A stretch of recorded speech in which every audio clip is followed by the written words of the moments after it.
We are building the welcome message project from the YByte Python curriculum available at www.ybyte.in.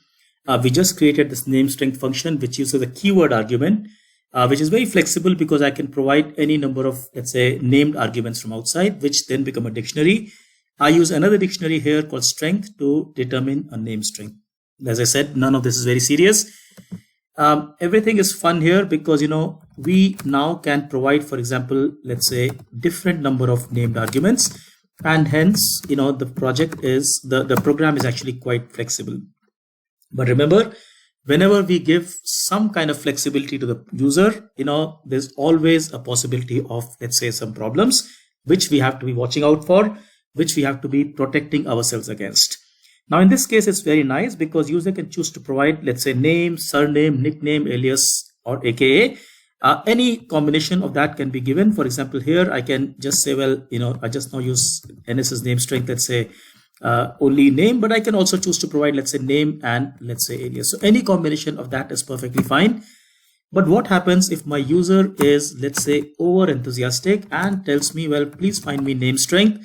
My name is, let's say, say Vineet, and my, let's say, salutation, right? Like, Mr., Mrs., and those kind of things is, let's say, Mr. So, definitely I could have added this as my valid field. But right now when I do this, unfortunately, I end up in an error. Why does this error happen? What type of error is this? Well, first of all, notice this is a key error. Remember, key error happens when I index into a dictionary with a key that does not exist. Now, where does this error come from? Well, keep in mind, whatever I'm providing in here is becoming a dictionary full name with keys being name and salutation. So full name definitely has a salutation, but there is no key salutation in this dictionary called strength. And this statement, when I go and look at, let's say, strength salutation, that results in a key error because clearly that does not exist. So in fact, it kind of highlights to me that this is where the problem is coming. But we have seen before that we don't have to panic for these situations. We don't have to end up with, let's say, this kind of a failure situation. In fact, we can handle this quite well. We know that this activity could potentially result in an error. So I'm going to say, look, let me put this all inside a try statement because, basically I do not know what the user is providing. So I just go and say, look, try to form a result. If you can, that's very good. That's nice. If, however, you run into a key error, so I just put this inside an except. Remember, try is trying, let's say, potentially risky code, except, and I'll be explicit here, let's say key error as, let's say, E.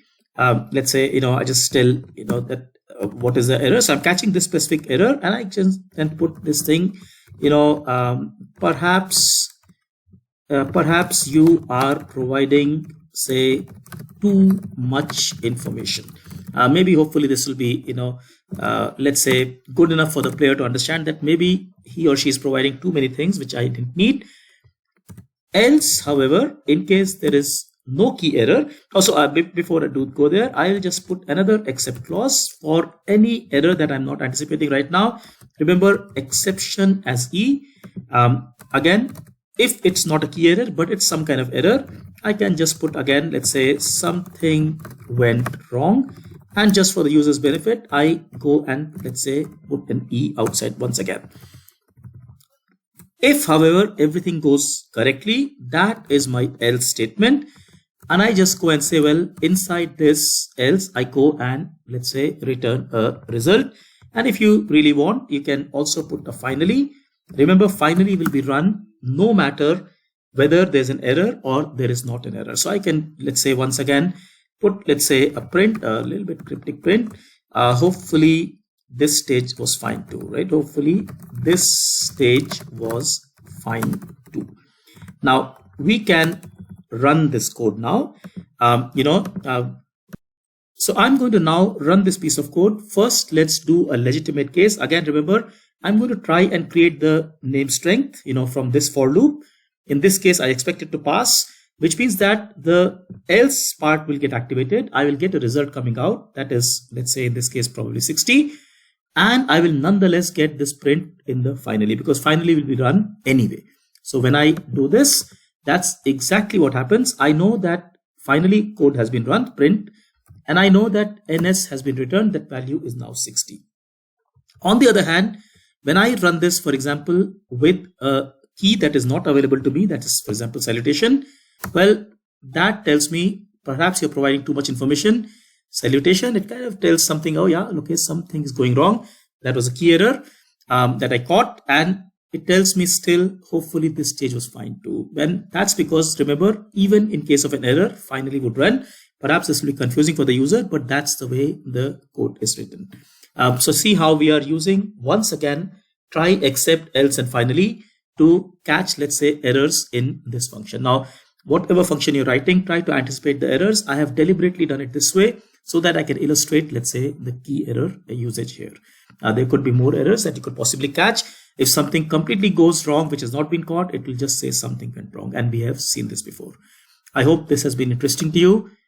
Once again, if this way of learning where we build activities, we see them working, if this is fun for you, look at our website, www.ybyte.in, because that is how we learn Python programming. Take care. Thank you so much. Bye-bye.